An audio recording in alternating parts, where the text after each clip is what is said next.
course, we're always blessed to have Brandon with us, too. We love and appreciate you, Brandon, for all that you do. Well, last week I started to talk a little bit about a book called Catastrophobia. And it's about, Barbara Handclough wrote it, and she wrote about how the collective consciousness holds in its cell memory fears from past planetary disasters, like floods and earthquakes, tsunamis, and time when even land masses sunk into the sea. And the collective holds this underlying fear that it could happen again. So today what I thought I'd do to help us through these fears is to look at the biblical story of one of those catastrophes, Noah and the flood. You all know the story of Noah and the ark, and most of the time they give the story out as a children's story, which is kind of horrifying when you read how the story actually goes. Now I'm speaking from the book of Genesis. I'm not making this stuff up. This is God speaking in the book of Genesis. Remember, we're giving this to children. I will blot out from the earth the people, together with animals and creeping things and birds of the air, for I'm sorry that I've made them. Oh my, can you imagine giving that story to children, that there's a God that would kill us all? According to the story, the people have been wicked and bad. Who hasn't? And God decides to wipe out everyone except for this one family, Noah and his family. And he's to put animals in this ark, this big boat, 2 by 2. And God has given him very specific blueprints and specifics as to how to make this boat.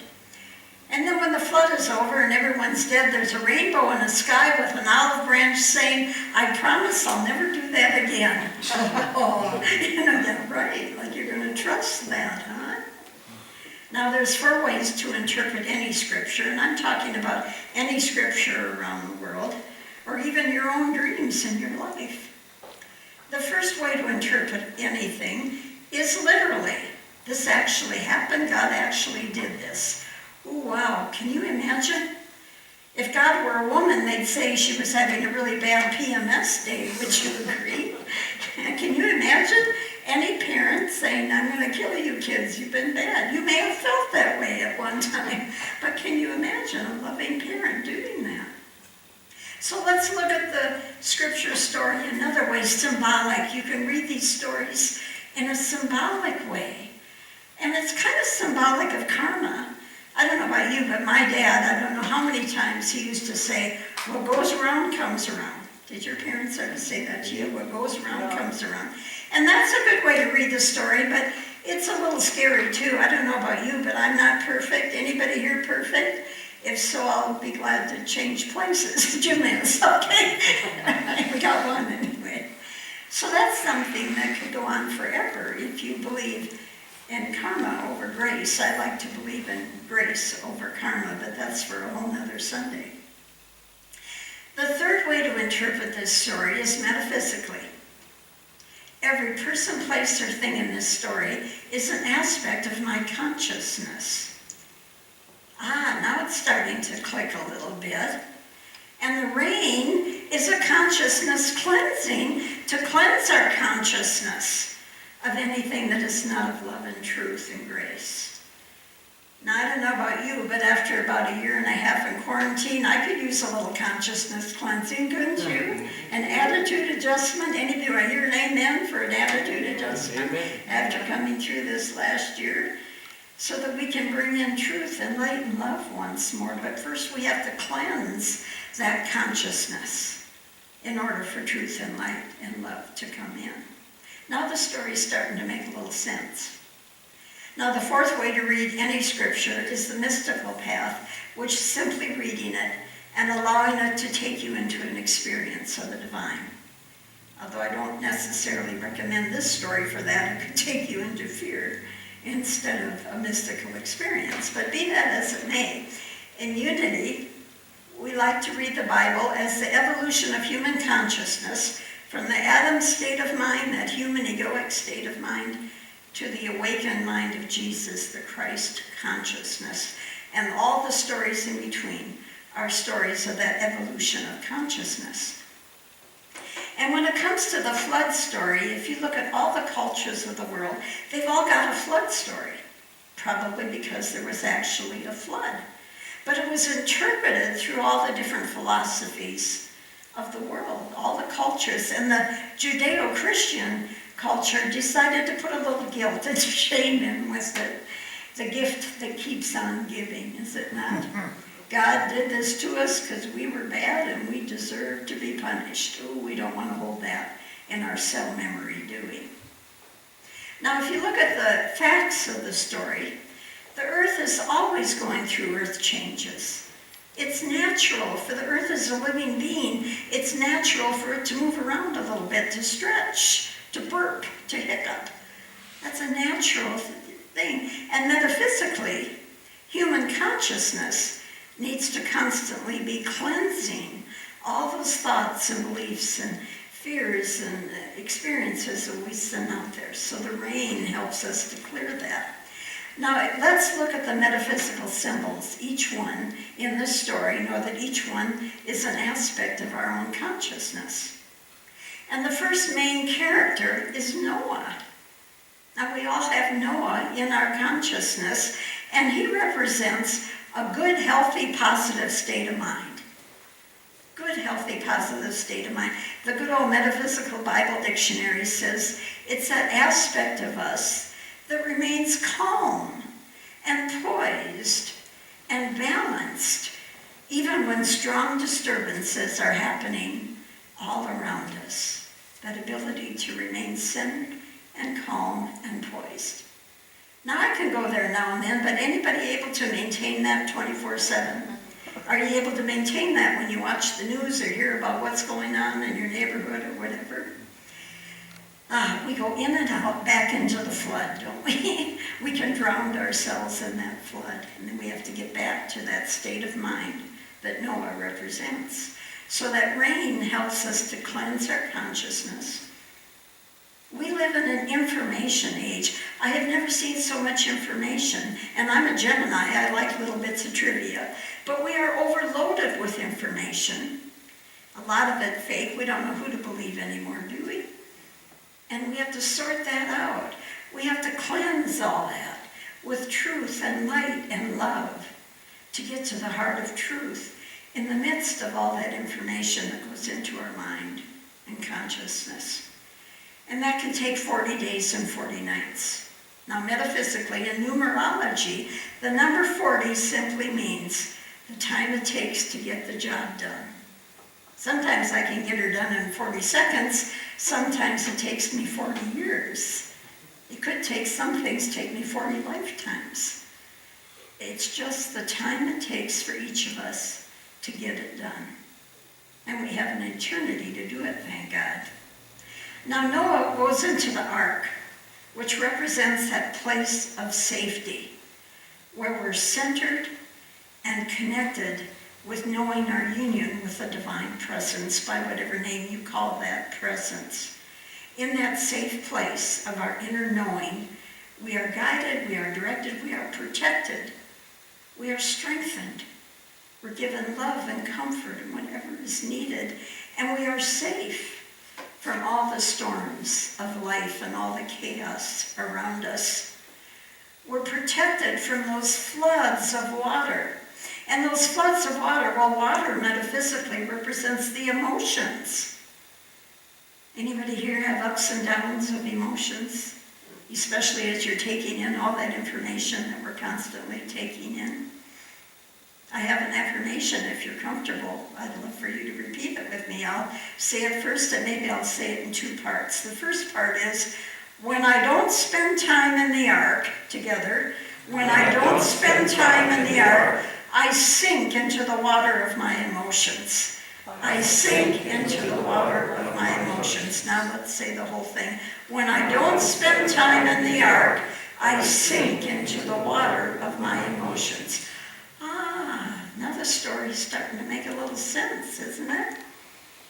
And then we have that rainbow at the end that promise. And metaphysically, that means nothing within you that is real and good is ever destroyed or taken from you. Those qualities are always protected in the ark. So the more you can remain in that, and I point to my heart because for me that's where it is, that place wherever it is for you, where you know your union with God. And in that knowing, you're vibrating at a different rate, and you're in that safe, protected bubble, where nothing can be taken from you, nothing that is real and good can ever be taken from you. Now, this last year and a half, I have found that the quarantine only became hard when I wasn't abiding in my ark. Once in a while I'd jump into the floods, and then I didn't feel real safe. But when I got back in my ark, I was always able to go forth with grace and ease, no matter what those outer circumstances. So again, what is the ark? Our handy-dandy revealing word that Charles Fillmore wrote, putting together all the metaphysical meaning of all these words, said it's that spiritual part of ourselves built in the midst of the flood of error. Let me repeat that. That spiritual part of ourselves built in the midst of a flood of error. And I go to my heart. Some of you may go to your third eye. Some may go to the star center above your head. Wherever it is for you, it's your safe place, what we call your happy place. And dimensionally, to me, the heart is where you have access to the fifth dimension, which is higher above all the chaos of the world. And we have to slip through that astral plane, which is fourth dimension. And that's a flood plane. That fourth dimension is the flood plane of debris, whatever's in human consciousness, the good, the bad, and the not so good. The good, the bad, and the ugly. Fears, thoughts, memories, all the stuff, good, bad, and ugly. And the most common fourth dimensional experience is what we have in our dreams, out-of-body experiences. If you take drugs or get flashbacks, a lot of psychic activity can be there, but it's so important to go through that floodplain into the higher fifth dimension of the heart, where you're above it all, in that safe place of the divine presence, safe from all the error of the world. I'm going to take you back to the 80s. What did they say? If you remember the 70s and 80s, you weren't really there, is that what they used to say? But in the 80s, we had the wonderful Jose Arguelles, who brought about the harmonic conversions, for those of you who remember that time. And he talked about surfing the Zuvia. And surfing the Zuvia is that in-between wake and asleep state, where you're surfing that sea of consciousness. And it can be good if you're grounded in the heart, grounded in that knowing of your union with God.